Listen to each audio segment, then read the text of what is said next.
So today is going to be my Friday workout. It is another home workout, and this is going to be a double dose of I don't want to do it, just because I don't like home workouts, and it's also Friday. It's been a long week. I've been working since Monday, waking up at 6, getting home at 6, and you know, it's the weekend. My week's over, it's time to relax.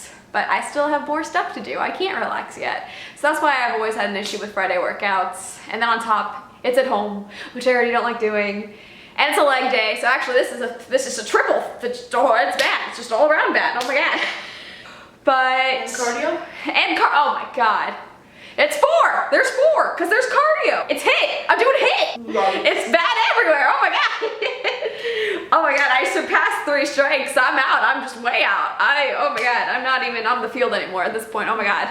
We got a lot of things working against me today, but that's just what I have to do at the moment. Is this something that I'm going to be doing for the rest of my life?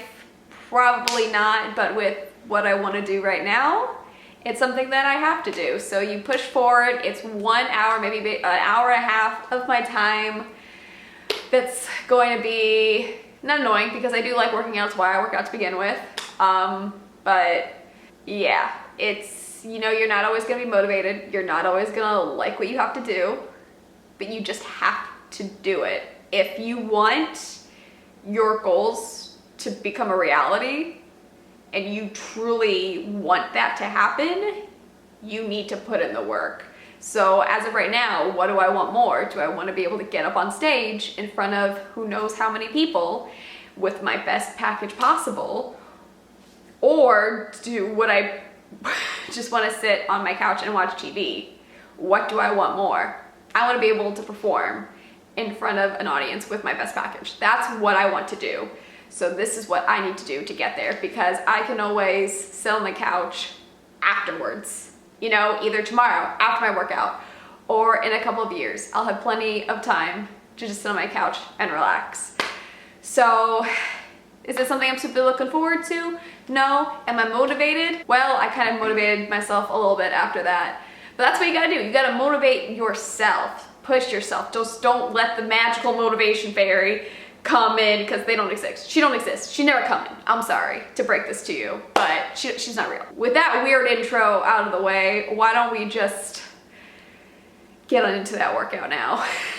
I'll also be not only including modifications, but I'll also be showing the modifications. You know, we're still learning. I have a hair, it's loose, it's on my arm. I've been trying to find it, but we're still learning here. We're learning together. You know, it's a group effort, learning how to make videos and stuff. So the other ones, I didn't think to film the modifications that I was talking about, or even include modifications. This time I will include some modifications if you guys do not have equipment, because the majority of people probably don't, or you don't have the same equipment that I do.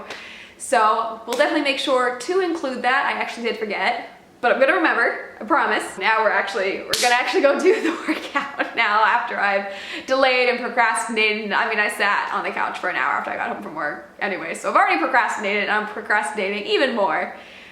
But the more I procrastinate, the later I'm gonna have to do it. I could already be done with my workout if I had just started when I got home. Yeah, think about that.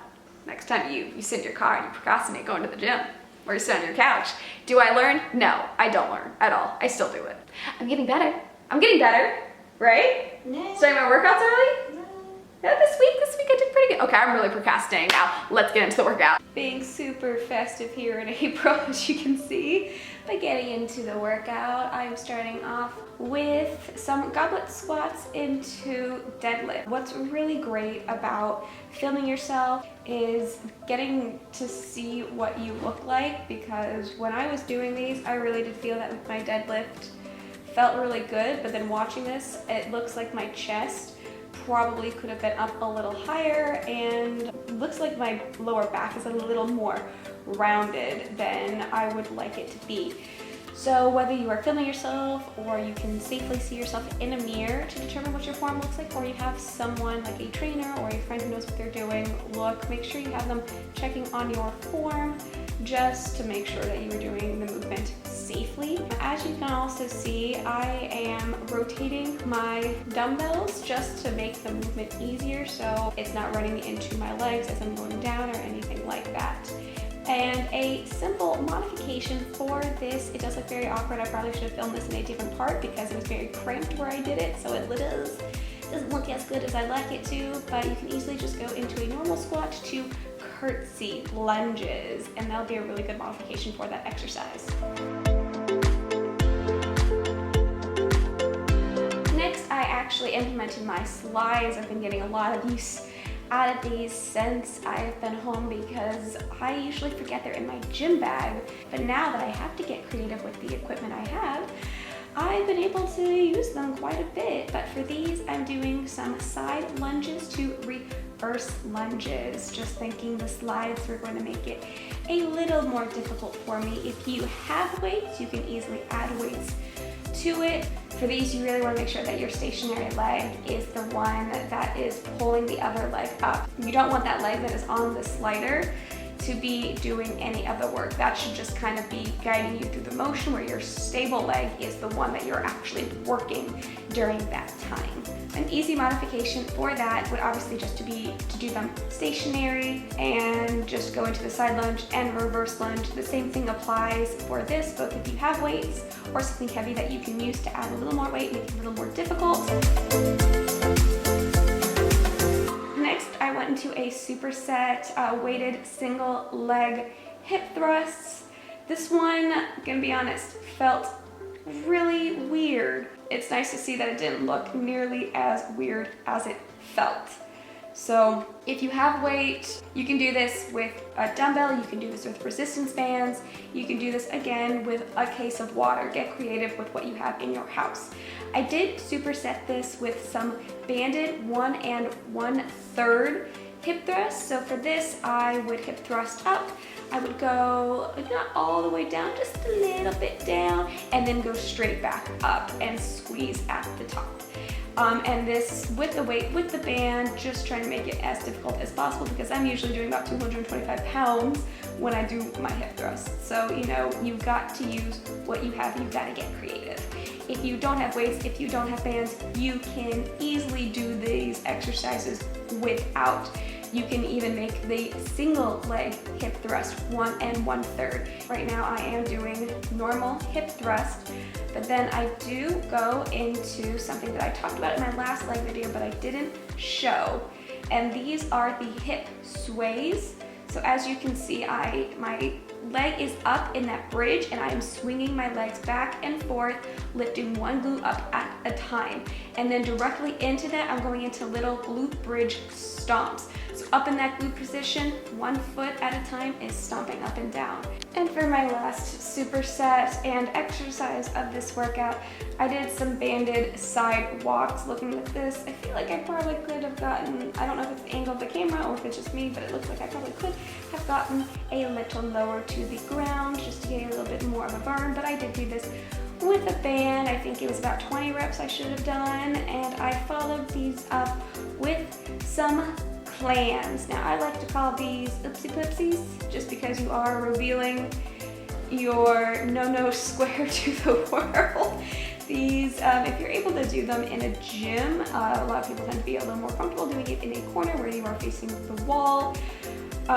So yeah, you're just lying on your side and you're doing some not ab abductions, you're doing some hip abductions. Something else that you can do, difficulty-wise, if you have multiple bands, so this is my hardest resistance, but if I took my medium resistance and easiest resistance, put all three together, that would make this a lot more difficult as well. So keep that in mind.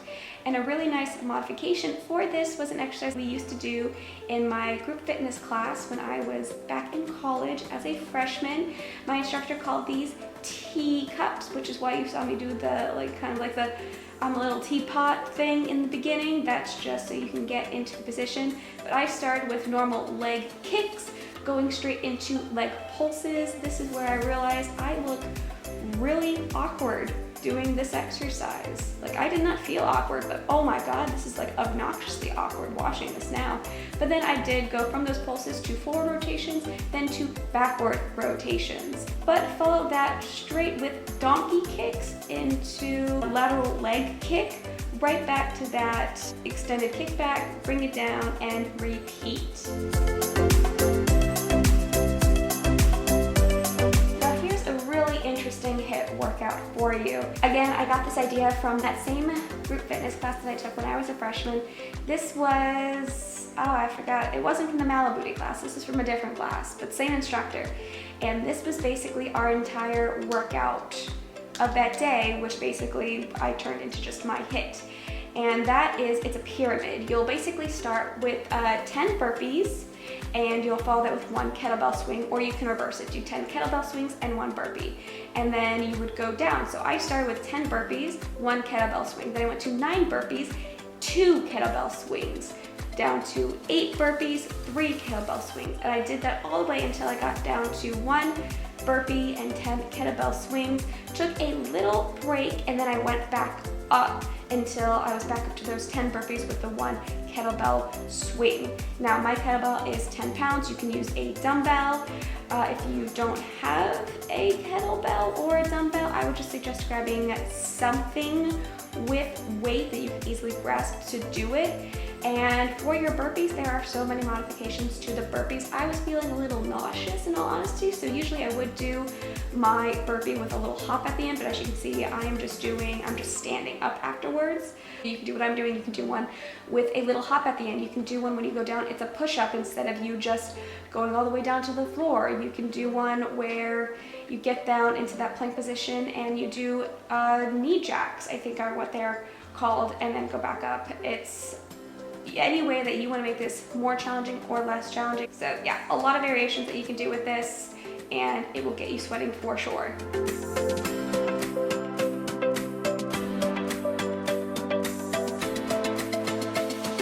Alright, so that is going to be the end of my workout. I really hope that you enjoyed this workout and the modifications that I showed. Thank you so much for watching this video. If you liked it, please make sure you give it a thumbs up and don't forget to subscribe. See you next week. Bye!